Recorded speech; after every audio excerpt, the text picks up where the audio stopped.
Vous écoutez Pierre Nantel. Je ne sais pas si vous avez remarqué, mais nous, en tout cas, Cube, on le remarque parce que l'hôtel, juste à côté, l'hôtel Gouverneur, où il a peut-être changé de nom, est en conflit de travail et c'était mon premier contact avec la réalité de ces grévistes, c'est-à-dire, écoutez, là, les tarifs ont tellement augmenté dans les hôtels, mais nous, notre salaire n'a pas bien bougé. Alors, on en parle aujourd'hui avec notre chroniqueur sociologique de l'IRIS, Julia Posca. Bonjour, Julia. Bonjour, Pierre.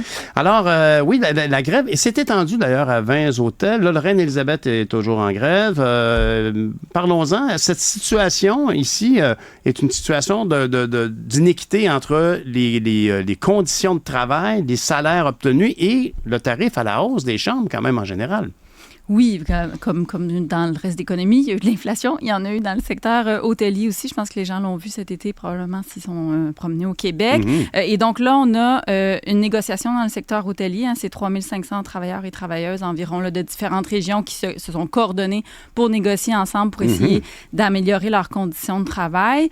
Parce qu'effectivement, c'est un secteur où elles sont pas très bonnes.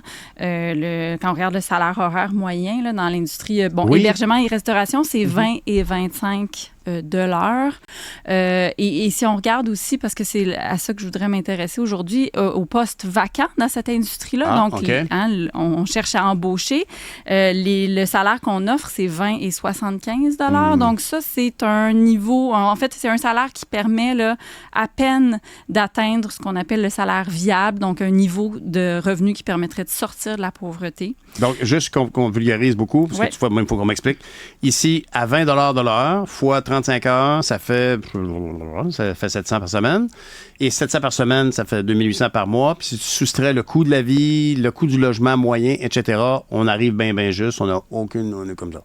Exactement. On couvre ses besoins de base. On n'a aucune marge de manœuvre. Donc, on a des gens tous les matins dans le secteur hôtelier qui se lèvent pour aller travailler, puis qui n'arrivent pas à sortir de la pauvreté, même s'ils travaillent à temps plein. Et donc, on a une industrie hôtelière qui, de l'autre côté, nous dit, les demandes des syndiqués, elles sont irréalistes. Qu'est-ce qu'ils demandent, entre autres, hausse salariale de 36 % sur 4 ans, 3 semaines de vacances dès la première année de service, etc., etc. Les hôtels disent c'est irréaliste, on ne peut pas faire mieux. Mais la question qu'on peut se poser, c'est est-ce qu'ils ont les moyens de ne pas faire mieux, de ne pas améliorer les conditions de travail? Si on regarde, ne serait-ce qu'en termes d'embauche, de capacité donc à attirer des gens dans cette industrie-là, qui, il faut le dire, là, est une des industries où le taux de postes vacants là, depuis dans la dernière décennie là, a toujours été 50 % plus élevé que dans le reste des autres secteurs. Exactement. Dans l'économie en général. Donc, c'est un taux où il manque de monde de manière récurrente, surtout évidemment, l'été. Là.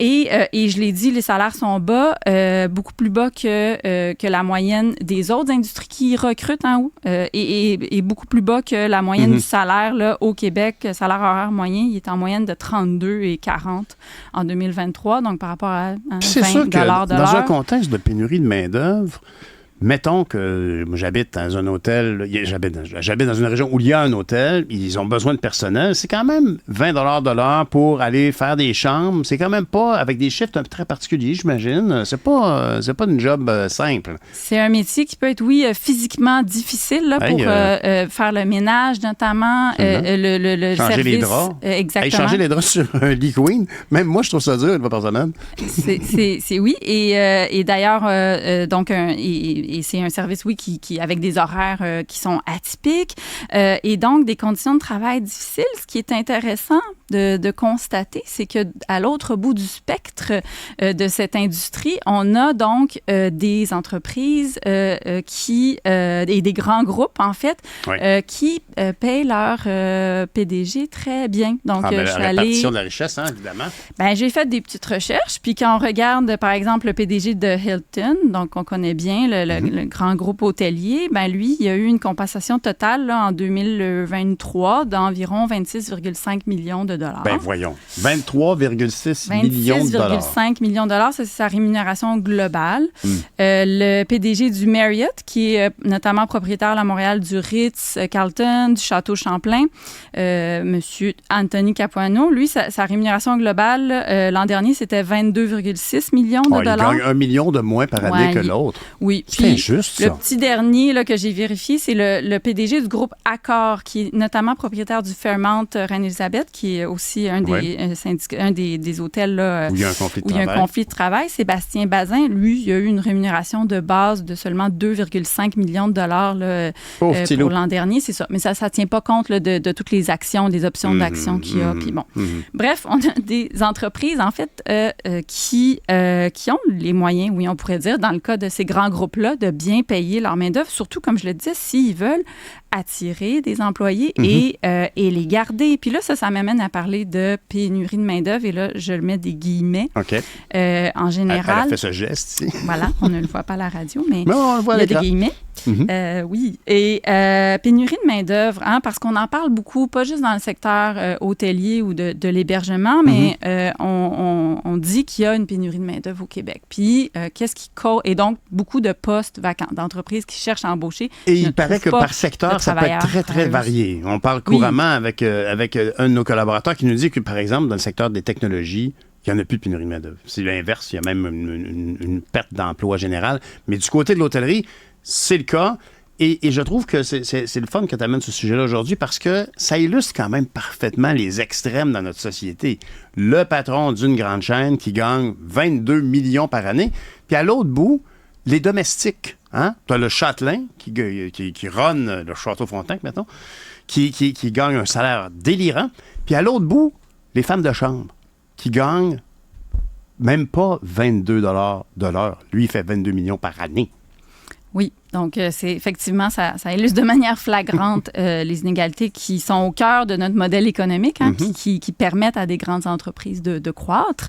Mais on disait donc, oui, c'est vrai que le taux de postes vacants, il varie beaucoup d'une industrie à l'autre. Par contre, quand on regarde les données sur les postes vacants, ce qu'on réalise, c'est qu'il y a quand même un point en commun entre les emplois qui sont vacants, c'est qu'en fait, la majorité des postes vacants, là, ce sont des emplois qui sont peu qualifiés, qui demandent peu d'expérience. Donc, par exemple, 44% des postes vacants, là, ça demande un diplôme d'études secondaires ou moins. 56% demandent moins d'1 an d'expérience. Donc, c'est des emplois là, qui sont beaucoup concentrés, en fait, dans des secteurs à bas salaire. Donc, l'hébergement, on en parlait, la restauration, hein, donc des emplois comme serveurs, cuisiniers, le commerce de détail, les manutentionnaires dans le secteur de la fabrication, le milieu communautaire aussi. Mais on retrouve aussi des emplois dans le secteur des soins, donc des soins et de l'attention à autrui, donc soins de santé, services sociaux. Ce qu'on appelle parfois l'industrie, tu n'as pas voulu dire du care. Hein? C'est-à-dire donc le personnel, les auxiliaires infirmières, les gens dans soutien à domicile, etc., les salaires sont pas mal moins intéressants. Éducatrices en garderie, oui. Et des fois, infirmières, oui, salaire meilleur, mais conditions de travail très difficiles, charge de travail importante. Et souvent féminine. Supplémentaires. Et un secteur éminemment féminin. Majoritairement, lourdement féminin. Bon, donc bref, des emplois où les conditions de travail sont difficiles. Après, il va y avoir aussi des industries comme le camionnage, où là, on a des horaires atypiques. Là aussi, il y a plus de postes vacants, mais majoritairement, donc, emplois peu qualifiés, qui demandent peu d'expérience, ou alors les conditions sont très difficiles, comme dans le secteur de l'éducation, de la santé. On va le voir, là, c'est la rentrée des classes très bientôt. À la fin de la dernière année scolaire, il manquait 800 enseignantes dans les classes du Québec. Donc, le scénario va se répéter au début de l'année. Parce que là, vraiment, outre le boulot de conduire des camions, où il y a certainement des femmes, l'essentiel, l'image qu'on a, l'image mentale qu'on a des professions, que tu dis, du travail tu nous nous illustrer, on voit des femmes. Oui. Et c'est quand même la moitié de la population qui se retrouve donc avec une grosse part des jobs moins payants.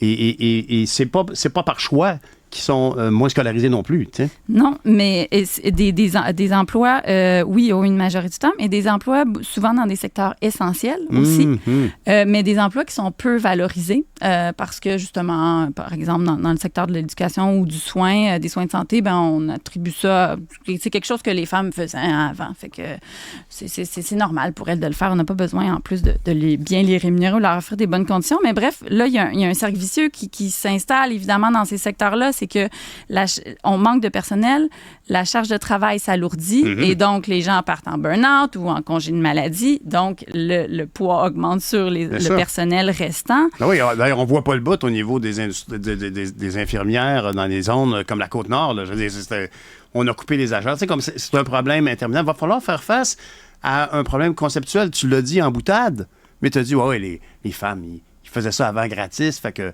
on n'y porte pas assez d'attention. C'est très possible. Je dis pas que c'est effectivement le cas, mais il faut se la poser la question. Parce qu'en tant que gestionnaire, beaucoup d'hommes vont faire comme, boy, come on, tu sais. Bien, il faut se poser la question, effectivement. Quelle est la valeur qu'on accorde, en fait, aux emplois dans notre société? Comment se fait qu'on tolère que des emplois essentiels soient si peu rémunérés ou, en tout cas, qu'on donne des conditions de travail si peu intéressantes? Comment ça se fait qu'on tolère qu'il y ait des inégalités si grandes entre patrons et employés, comme on le voit dans le secteur hôtelier? Et est-ce qu'on va vraiment être capable de régler cette soi-disant pénurie de main-d'œuvre si on ne s'attaque pas à ces problèmes-là? Quand on regarde du côté des solutions qui sont amenées pour régler la pénurie de main-d'œuvre, on parle souvent, par exemple, d'automatisation. Ce serait le miracle là, qui va finalement remplacer le travail humain. Ah oui. Le problème, c'est que dans les faits, c'est pas ça qui se passe. L'automatisation, souvent, ça remplace pas des postes au complet, ça remplace des tâches. Oui. Et donc, ce qu'on voit, c'est des travailleurs, des travailleuses qui doivent travailler avec la technologie et souvent se soumettre à son rythme, tu demanderas une machine d'aller réconforter ta vieille mère qui est dans un CHSLD puis qui a besoin de parler. Tu demanderas une machine de faire ça. C'est pas une solution qui est adaptée au secteur des services comme les services publics, mais aussi comme les services hôteliers, par exemple. Donc non, c'est une solution c'est une fausse solution, celle de l'automatisation. Donc oui, il faut se poser la question comment on améliore les conditions de travail dans les secteurs qu'on juge essentiels. Et donc, il faut peut-être quasiment questionner aussi l'utilité de certains emplois dans notre économie. Les gouvernements ont tendance à justement appuyer des entreprises dès qu'elles lèvent la main et demandent de l'aide. Mais peut-être qu'il faut se questionner comme société, quels sont les secteurs qu'on veut privilégier et soutenir en fonction des besoins qu'on a comme société. Au-delà de la gestion à la petite semaine, là, on a des principes, des questions. Tu sais, on est dû pour un lac à l'épaule pour se dire qu'est-ce qu'on fait devant ça? Comment est-ce qu'on priorise? Quels sont nos choix de société? Julia, merci beaucoup pour cette chronique. C'était notre dernière chronique ensemble cette semaine, d'ailleurs. Enfin, je vous remercie beaucoup. Je remercie tous les gens de l'IRIS, tes collègues qui t'ont remplacé. Votre point de vue est très documenté, scientifique et pertinent. Vive le progrès. Salut, merci Julia Pascal. Au revoir. Ça a été un plaisir, merci.